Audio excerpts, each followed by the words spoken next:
He was timing me. I knew something was wrong when my doorbell rang at exactly 11:12 p.m. Not 11:11, not 11:13, exactly 11:12. The same time written in that notebook. I hadn't slept properly in 3 nights. Ever since I moved into that house, there was this constant feeling like something was slightly off. Not enough to panic, but enough to keep me from relaxing. You know that feeling when you're being watched, but every time you turn around, there's nothing there. Yeah, that. At first, I blamed it on stress. New place, new city, living alone for the first time. It makes sense your brain starts playing tricks on you.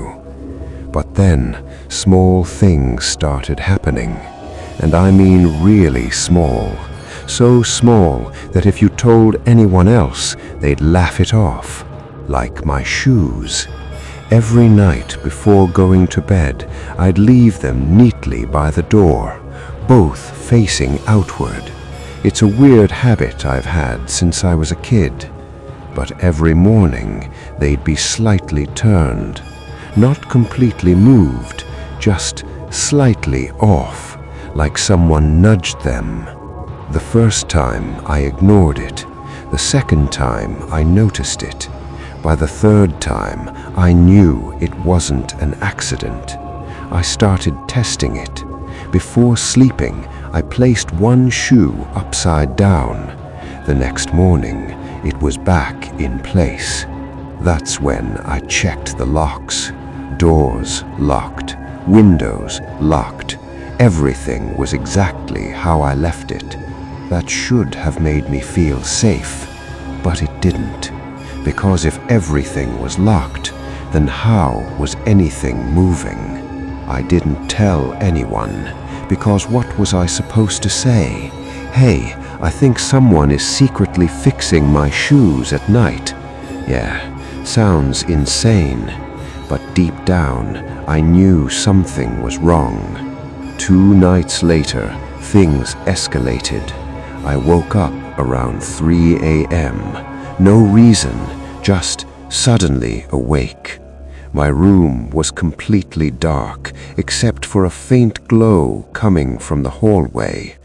At first, I thought I left the light on, but I clearly remembered turning everything off before sleeping.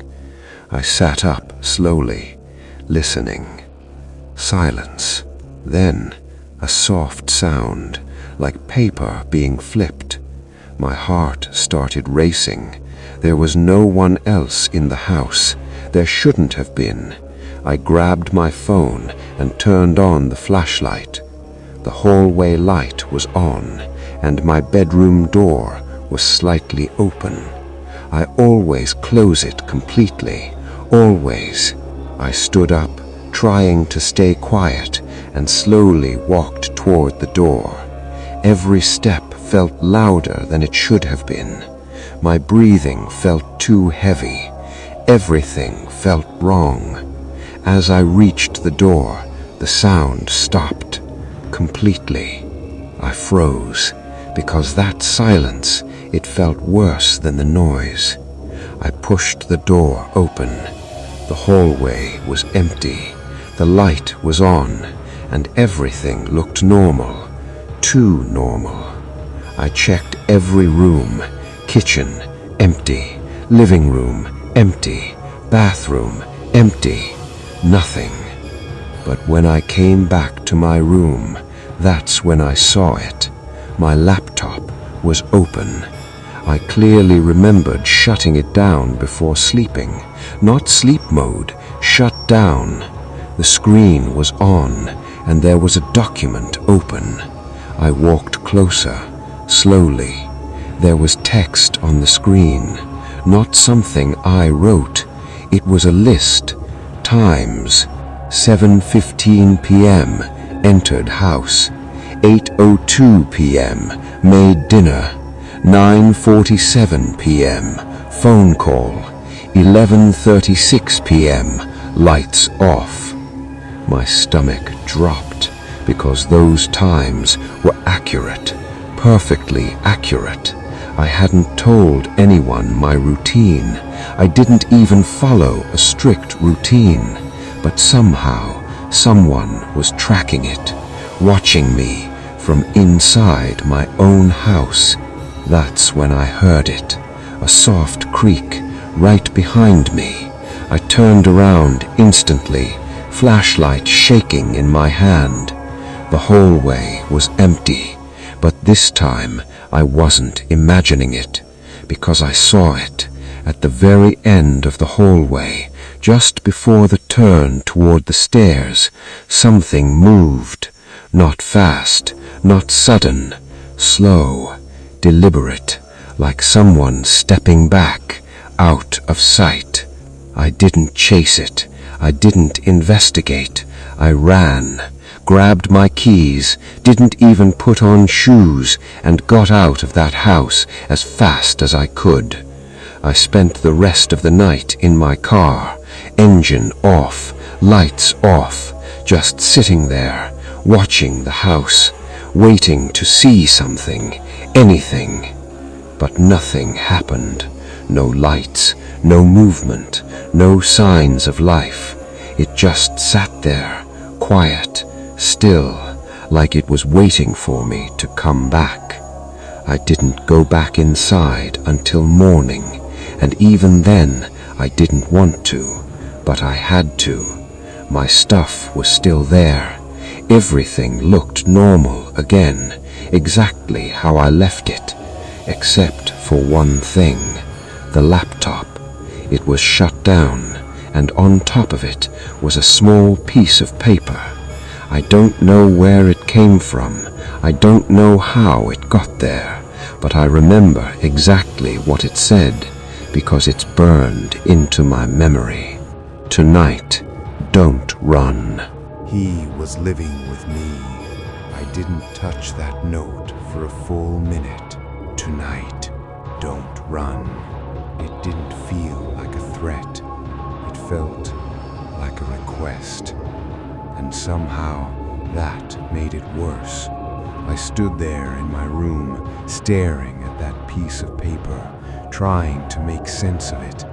Someone had been inside my house, not just once, multiple times, watching me, studying me, writing down everything I did, and now they were talking to me. My first instinct was to grab my stuff and leave, just get out, forget everything, pretend this place never existed. But something stopped me. Not courage, not bravery, curiosity. Whoever this person was, they had been right there, close enough to hear me breathe, and I never noticed. That thought did something to me. It flipped something in my brain. I didn't want to run anymore. I wanted to know. So I made a decision that I still question to this day. I stayed, but this time I prepared. I went out and bought 2 small security cameras from a nearby store. Nothing fancy, just enough to record. I placed one in the living room and one facing the hallway leading to my bedroom, hidden, out of sight. If someone was coming in, I was going to see them. That night felt different, heavier, like the house knew I was onto something. I kept the lights off, sat on the couch, pretending everything was normal. But I wasn't scrolling my phone. I wasn't relaxed. I was waiting. 11 p.m., nothing. 11:08 p.m., still nothing. My heart started racing. 11:12 p.m. Ding! The doorbell. My entire body froze. Slowly, I stood up. Every step toward the door felt like I was walking into something I couldn't undo. I didn't open it immediately. Instead, I looked through the peephole. No one. The porch was empty. I opened the door slowly. Still nothing. But then, I looked down. A small object sat on the ground. Another notebook. I picked it up. My hands were shaking now. Inside, more entries. But these weren't observations. These were thoughts. Day 1, he seems quiet. Day 2, he talks in his sleep. Day 3, he leaves lights on sometimes. Day 4, he noticed the shoes. My breathing stopped. Day 5, he's starting to feel it. Day 6, he's scared now. I flipped to the last page. Day 7, tonight he stays. I dropped the notebook. Then I heard it. Not upstairs, not outside, right behind me. A whisper. So you listened. I turned around instantly. Nothing. But this time, I knew better. He wasn't in front of me. He was somewhere else, inside. I ran to my phone and opened the camera app. The live feed from the hallway camera was still on. At first, nothing. Then, movement. A shadow. Right outside my bedroom door, standing there, not moving, just watching. My chest tightened so hard it felt like I couldn't breathe.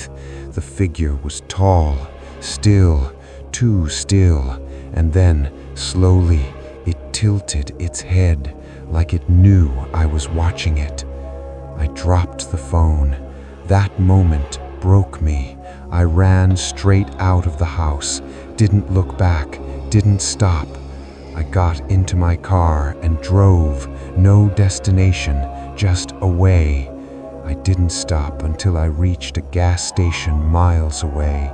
Bright lights, people around, safe. I stayed there for hours, trying to calm down, trying to think, but one thought kept repeating in my head. He wasn't breaking in. He was already inside. The next morning, I went back. I don't know why. Maybe to prove it wasn't real. Maybe to get closure. But deep down, I knew what I was going to find. The house looked normal again. Too normal. I walked inside slowly, every step cautious. Nothing moved. No sounds, no signs of anyone. I checked the cameras, the living room footage, normal, but the hallway footage, my hands started shaking as I played it. There I was, sitting on the couch, waiting. 11:12 p.m., doorbell rings. I walk to the door, open it, pick up the notebook. Then something appears. Right behind me, a man, tall, bald, thin, standing so close he could have touched me, but I never turned around. He just stood there, watching me read. Then, slowly, he leaned in, right next to my ear, and whispered something. I couldn't hear it in the footage, but I knew exactly what it was. So, you listened. I dropped the phone. That moment broke me. I ran straight out of the house, didn't look back, didn't stop. I got into my car and drove, no destination, just away. I didn't stop until I reached a gas station miles away. Bright lights, people around, safe. I stayed there for hours, trying to calm down, trying to think, but one thought kept repeating in my head. He wasn't breaking in. He was already inside. The next morning, I went back. I don't know why. Maybe to prove it wasn't real. Maybe to get closure. but deep down, I knew what I was going to find. The house looked normal again, too normal. I walked inside slowly, every step cautious. Nothing moved, no sounds, no signs of anyone. I checked the cameras, the living room footage, normal, but the hallway footage, my hand started shaking as I played it. There I was, sitting on the couch, waiting. 11:12 p.m. Doorbell rings. I walk to the door, open it, pick up the notebook. Then something appears right behind me. A man, tall, bald, thin, standing so close he could have touched me. But I never turned around. He just stood there, watching me read. Then, slowly, he leaned in, right next to my ear, and whispered something. I couldn't hear it in the footage, but I knew exactly what it was. "So, you listened." I dropped the phone. That moment broke me. I ran straight out of the house, didn't look back, didn't stop. I got into my car and drove, no destination, just away. I didn't stop until I reached a gas station miles away. Bright lights, people around, safe. I stayed there for hours, trying to calm down, trying to think, but one thought kept repeating in my head. He wasn't breaking in. He was already inside. The next morning, I went back. I don't know why. Maybe to prove it wasn't real. Maybe to get closure. But deep down, I knew what I was going to find. The house looked normal again, too normal. I walked inside slowly, every step cautious. Nothing moved, no sounds, no signs of anyone. I checked the cameras, the living room footage, normal, but the hallway footage, my hand started shaking as I played it. There I was, sitting on the couch, waiting. 11:12 p.m. Doorbell rings. I walk to the door, open it, pick up the notebook. Then something appears right behind me. A man, tall, bald, thin, standing so close he could have touched me. But I never turned around. He just stood there, watching me read. Then, slowly, he leaned in, right next to my ear, and whispered something. I couldn't hear it in the footage, but I knew exactly what it was. I couldn't move. My body just locked. He was standing there at the end of the hallway, exactly like in the video. Same height, same expression, same smile. And the worst part, he didn't look rushed, he didn't look aggressive, he looked calm, like this was normal, like I was the one out of place. We just stood there, staring at each other. I don't know how long it lasted, a few seconds, maybe more, but it felt like forever. Then he took a step forward, slow, deliberate.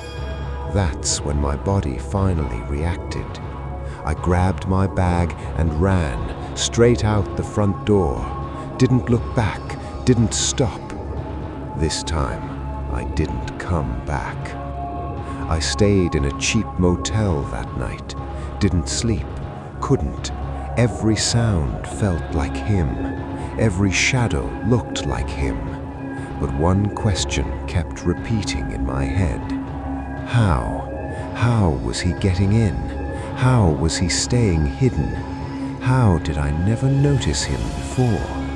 And the most important question, why me? The next morning, I did something I should have done from the beginning. I called the landlord.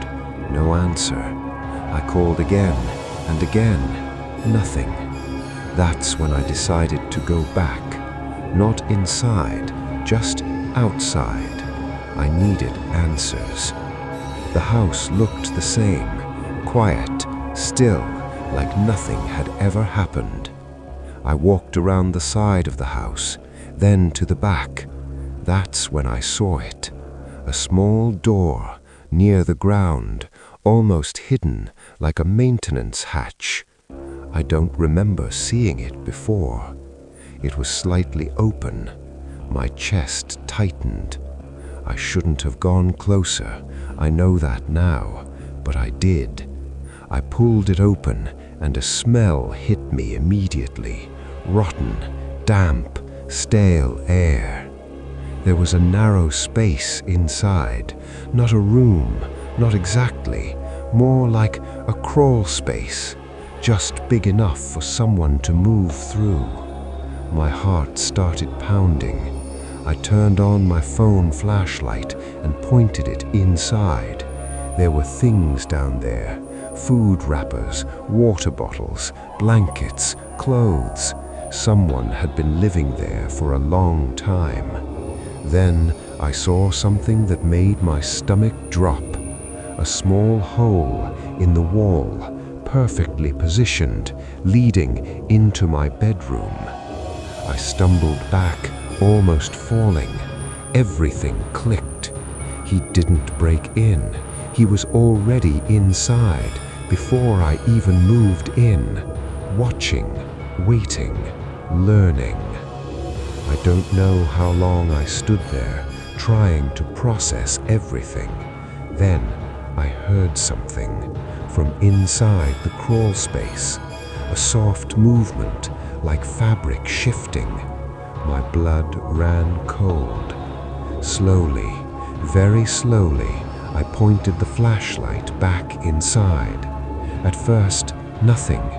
Then, two eyes, reflecting in the dark, staring right at me. I dropped the flashlight and ran, faster than I ever have in my life. I called the police. This time I didn't hesitate. They arrived within minutes. I tried explaining everything. The man, the cameras, the crawl space. They went inside, checked everything, came back out, and said the same thing I feared. There's no one there. I shook my head. That's not possible. I saw him. He was there. One officer looked at me seriously. We did find something. My heart dropped. They showed me. Inside the crawl space, everything was gone.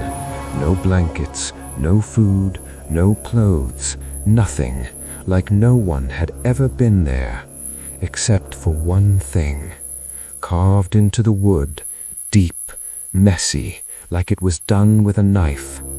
You let me in. I moved out of that city the same week, didn't tell anyone where I was going, didn't leave a trace. I tried to forget everything, and for a while it worked. Until a few months later, I was in my new apartment, different city, different life, trying to move on.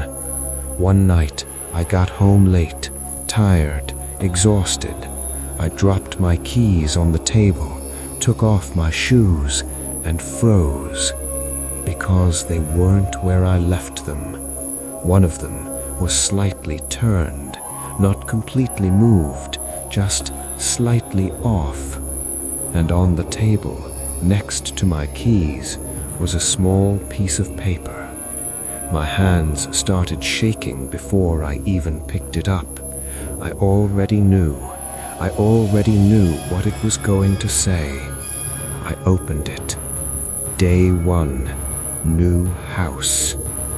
I didn't sleep that night, or the next, because now I understand something I didn't before, something I wish I never realized. He doesn't break in.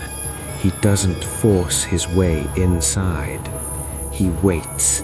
He watches. And when the time is right, you let him in.